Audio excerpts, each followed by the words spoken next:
আজকে আমি রান্না করছি আমার খুবই পছন্দের একটি তরকারি, চিংড়ি মাছ টমেটো দিয়ে, সাথে থাকে কুচি কুচি আলু।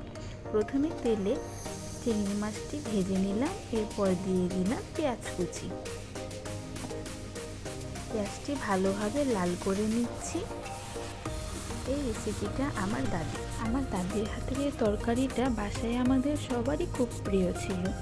আমার দাদির থেকে শিখেছে আমার মা।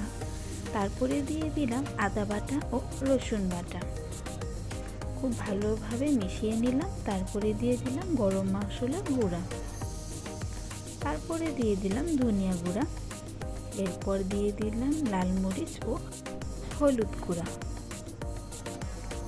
তারপরে খুব ভালোভাবে মিশিয়ে নিচ্ছি। যতই ভালোভাবে রান্না করা হোক না কেন, আমার দাদির হাতে সেই টেস্টটা এখন আর পাওয়া যায় না।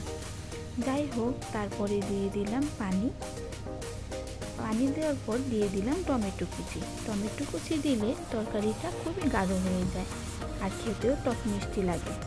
এরপরে দিয়ে দিলাম আগে থেকে ধুয়ে রাখা আলুর কুচি, তারপরে খুব ভালোভাবে মিশিয়ে নেব।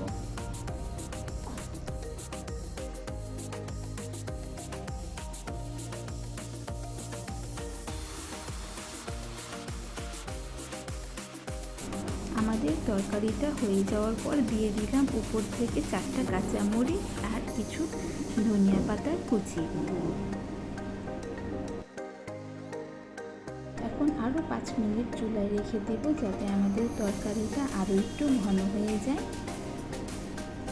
এখন হয়েছে আমার মনের মতো ঘন তরকারি।